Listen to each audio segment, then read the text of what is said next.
Chapter 4. 170. Come winter. Cassie had changed since the last time they met. Her hair was longer, and there was a strange silver half-mask covering her eyes, its surface blind and intricately engraved. It matched the polished steel of the armor she was wearing on top of a midnight blue coat, comprised of a short cuirass, vambraces, greaves, and a segmented pauldron.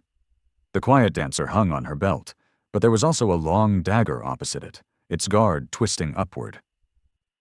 What changed most of all, however, was her demeanor. The blind girl seemed much older, somehow. Firmer, poised, but also weary, as if pressed down upon by the weight of years. What years? She's younger than me.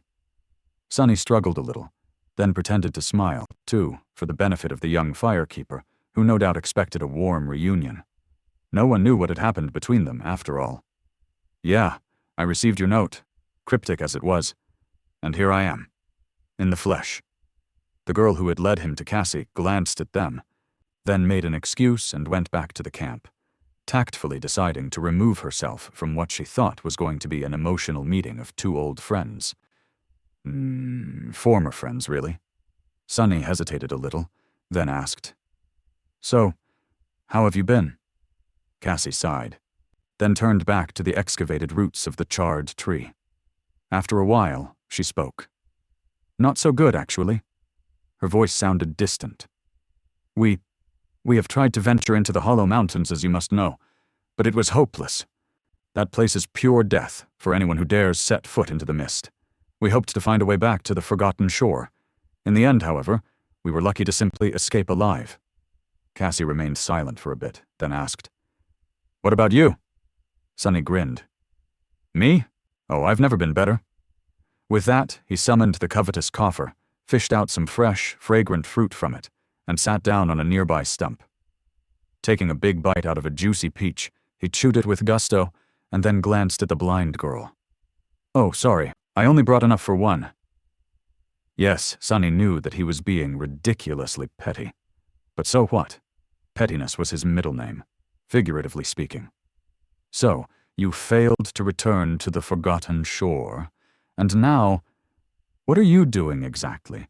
Why are you digging up trees in this vile forest?" Cassie smiled a little, then answered evenly, "I am looking for something." Then, she turned away from the hole and faced him.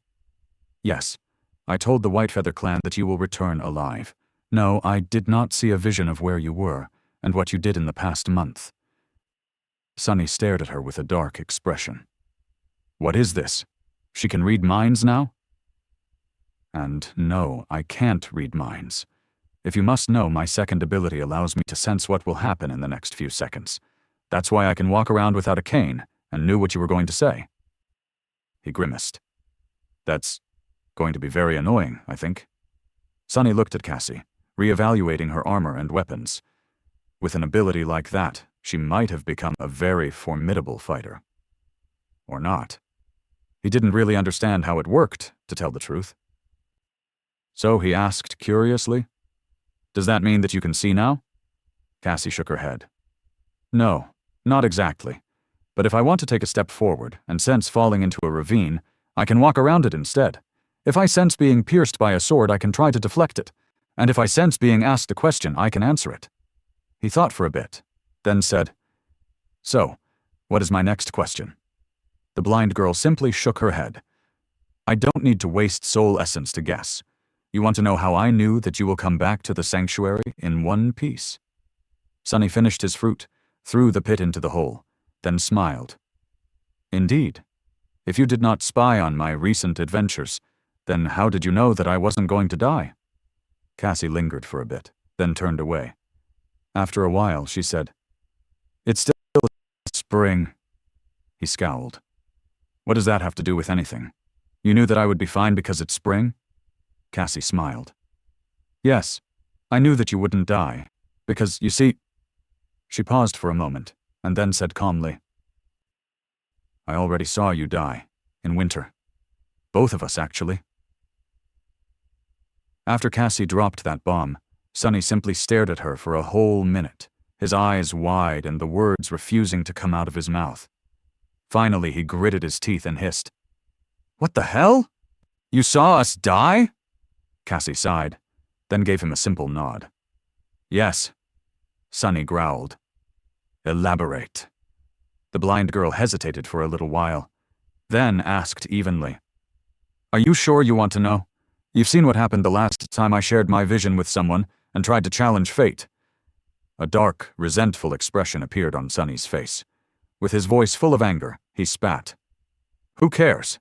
Tell me what you saw this instant." Cassie sighed and turned to face him. "All right. But remember what happened to the three of us before. How we tried to deceive fate, but were played by fate instead." She grew quiet for a moment, and then said, "This is what I saw. There was a crumbling island falling into the sky below, and the two of us, bloodied, mangled, and weak, falling down with it. It was snowing.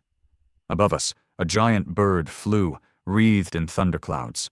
It was fighting a terrifying black wyvern, their blood falling down like rain.